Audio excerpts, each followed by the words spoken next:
Llega el momento del análisis en Brújula Internacional y nos trasladamos hacia Ecuador. Allí el presidente Guillermo Lasso decretó la figura legal popularmente denominada como muerte cruzada. Esto tras acusar a la oposición de poner en jaque a la democracia ecuatoriana y así convocar elecciones para que el pueblo ecuatoriano, según el mandatario, pudiese elegir su futuro. Mientras tanto, Lasso gobernará a través de decreto y el próximo 20 de agosto se llevarán a cabo nuevamente elecciones presidenciales. Se repetirán luego de las de 2021, donde salió electo Guillermo Lasso. Vamos a analizar este tema, cómo está la situación política en Ecuador, y nos conectamos con el señor César Febres Cordero, quien se encuentra en Ecuador. Un placer recibirle. Saludos desde Caracas.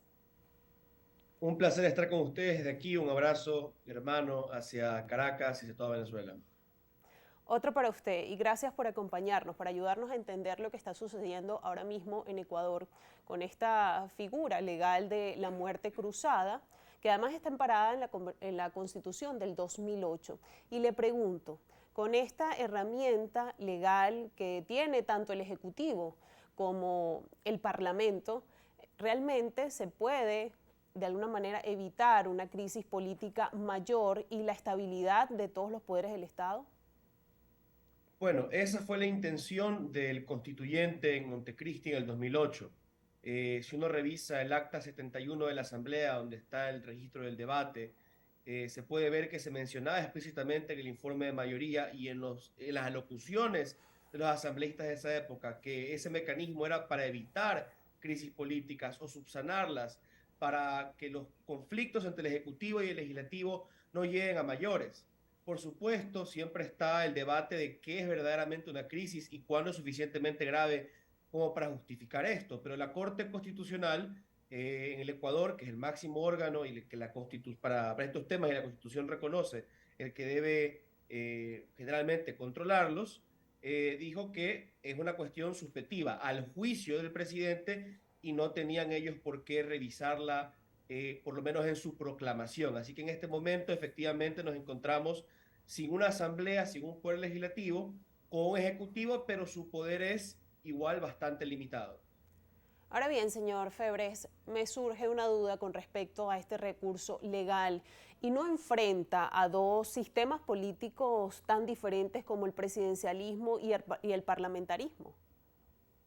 Así piensan algunos, y es que es una figura bastante extraña. Extraña también porque nuestra constitución no impedía, a diferencia de los sistemas parlamentarios, que un presidente o el jefe de Estado y de gobierno disuelva el parlamento que lo estaba interpelando. Porque el presidente Guillermo Lasso proclamó esta muerte cruzada y la disolución de la Asamblea Nacional y el adelanto de elecciones cuando se estaban a punto de votar por una censura al presidente de la República y su destitución. Y aunque no está claro que hayan habido los votos suficientes, sí había un riesgo. Sí había un riesgo bastante fuerte de que los hayan. Yo personalmente considero que no los habían, pero era una cosa que quedaba en duda. Sin embargo, insisto, hay poderes muy limitados aquí. Los decretos, leyes que el presidente puede emitir, o sea, publicar una ley en el registro oficial por decreto, solamente pueden ser en materia económica y urgentes. Y esa materia económica y esa urgencia tiene que ser calificada por la Corte Constitucional, que el caso se está dando justamente ahora. Y si la Corte dice, señor presidente, lo que usted está enviado no califica económico, no califica urgente, pues esas leyes no tendrían ninguna validez. Y fuera de eso, el presidente no tiene ningún otro poder especial. Ahora bien, el uso de esta herramienta legal por parte del presidente Lasso fue una forma de alguna manera evadir el juicio político que iba a enfrentar por peculado.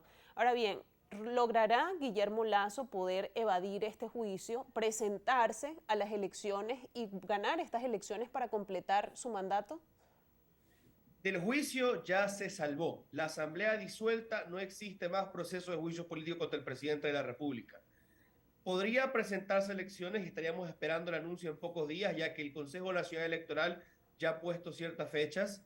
Deberíamos tener los procesos de democracia interna que en teoría deciden quiénes son los candidatos de cada partido de movimiento listos solamente en unos cuantos días, y el anuncio de las candidaturas hacia el Consejo Electoral deberían estar también en un par de semanas, no es mucho tiempo.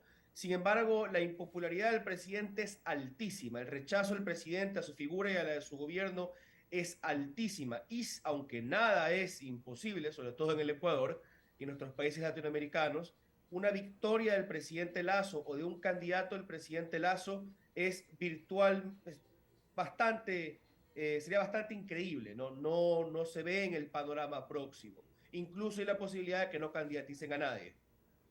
En función de los resultados de las elecciones de febrero pasado, ¿podría el correísmo volver al poder a través de toda esta situación que vive Ecuador ahora mismo? Es la organización más fuerte, no solamente por los resultados recientes que algunos llaman espectaculares, yo creo que fue el retorno del correísmo a su fuerza tradicional. Es que la gente lo compara con las elecciones del 2019, pero en ese momento el correísmo estaba dividido, muchos de sus líderes exiliados o con procesos judiciales en su contra, no tenían ya su viejo partido Alianza País, estaban buscando una casa, en más de 10 provincias no presentaron candidato para prefecto, que digamos es como el gobernador de la provincia acá, lo que sería en otros países, no. Ahora el correísmo para el 2021 y para el 2023 ya tenía de vuelta su estructura, su personería jurídica, su fuerza propia y le fue bastante bien, aunque por supuesto en elecciones muy divididas, ganada en muchos lugares, pero con el 20-30% y nada más. Ese correísmo igual creo que es el más opcionado. ¿Por qué? Porque aglutina buena parte de la izquierda mientras la derecha está por el momento bastante dividida y porque al volver a estar estructurados y con unas elecciones que tal vez solamente den 7 días de campaña para primera vuelta, al ser los que están en una posición más fuerte y tienen que crecer menos comparados a sus rivales, son los que están en la posición más cómoda. Señor Febres, le pido un breve análisis para cerrar. De acuerdo a la percepción social, ¿los ecuatorianos confían en sus instituciones? ¿Cómo está la percepción del ecuatoriano, del pueblo ecuatoriano con respecto a las instituciones del país? Tanto el aumento en años recientes del voto nulo como las protestas y movilizaciones que hemos visto también en estos años y los resultados de las encuestas nos señalan que el pueblo ecuatoriano no confía en sus instituciones. Ven a la justicia como corrompida por el dinero, y ya no solo la política, sino el narcotráfico. Ven a los gobiernos como inefectivos, a las legislaturas como poco representativas, a los alcaldes a sí mismos como poco representativos y poco efectivos. Y el riesgo es de que uno o dos gobiernos más que no logren pacificar al país nos ponen en una posición muy delicada como democracia. Rápidamente para cerrar, ¿puede ser Ecuador el próximo Perú? No lo veo demasiado lejos, lamentablemente. La comparación es complicada por muchas razones, es un país mucho menos centralizado, con conflictos muy distintos. Las regiones más calientes del Perú, como el Valle de la Purímac y del N, eso no existe en el Ecuador, pero estamos rápidamente moviéndonos por la narcoviolencia, la corrupción y la inestabilidad política a un escenario parecido. Señor Febres, yo le agradezco muchísimo habernos acompañado esta tarde y habernos brindado este análisis tan completo. Le agradezco mucho a ustedes. Buenas tardes. Gracias a usted. Saludos hasta Ecuador. Conversábamos, amigos, con el señor César Febres Cordero, analista ecuatoriano, quien nos hablaba de la situación política en el país luego del decreto de la figura legal implementada por el presidente Guillermo Lasso, denominada popularmente como muerte cruzada. Tras este análisis, hacemos pausa y ya regresamos.